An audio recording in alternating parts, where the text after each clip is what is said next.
देश में आज से पूर्णबंदी का चौथा चरण शुरू हो गया है। प्रधानमंत्री नरेंद्र मोदी ने कहा था कि ये नए रंग, नए रूप और नए ढंग की होगी। गृह मंत्रालय ने पूर्णबंदी को लेकर नई एडवाइजरी भी जारी कर दी है। आखिर इस बार पूर्णबंदी में क्या बदलाव देखने को मिलेगा, कौन से नियम कायदे बदले गए हैं, इस रिपोर्ट के जरिए समझिए। देश में पूर्णबंदी का सिलसिला थमने का नाम नहीं ले रहा है और जिस तरह से मामले सामने आने लगे हैं, उसके बाद ये सिलसिला कब तक चलता रहेगा ये कोई नहीं जानता। लेकिन इस बार पूर्णबंदी पहले से अलग है। जी हाँ, अब राज्य सरकारें ये तय कर सकेंगी कि उनके राज्य में रेड, ऑरेंज या ग्रीन जोन कौन से हैं। बफर और कंटेनमेंट जोन भी तय किए जाएंगे, जिसमें राज्य सरकारों की मदद केंद्रीय स्वास्थ्य मंत्रालय करेगा।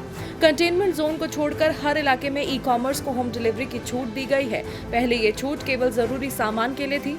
सैलून, मिठाई की दुकान समेत कई दुकानों को खोलने की इजाजत दी गई है, लेकिन ये फैसला राज्य सरकार ही करेंगी कि उन्हें कौन सी दुकानें खोलनी है और दुकान खोलने के नियम कायदे क्या होंगे।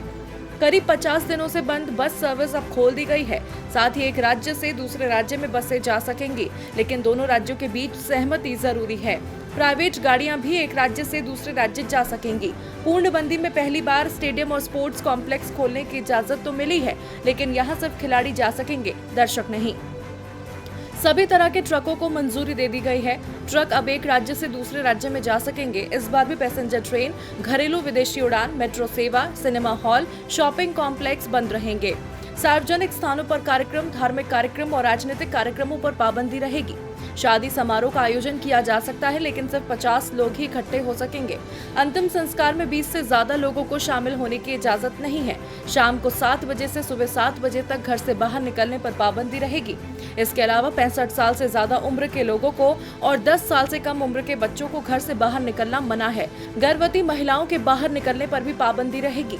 कुल मिलाकर देखा जाए तो पूर्णबंदी पार्ट 4 में उम्मीद के मुताबिक छूट का दायरा बढ़ा है, लेकिन नियमों का पालन करना जरूरी होगा। पूर्णबंदी के चौथे चरण में छूट का मतलब ये कतई नहीं है कि मौजूदा मुसीबत टल गई है। आर्थिक गतिविधियों पर पड़ रहे प्रभाव को कम करने के लिए छूट का दायरा बढ़ाया गया है। मौजूदा मुसीबत तो सरकार की सिरदर्दी पहले से ज्यादा बढ़ा रही है। डीबी लाइव की रिपोर्ट।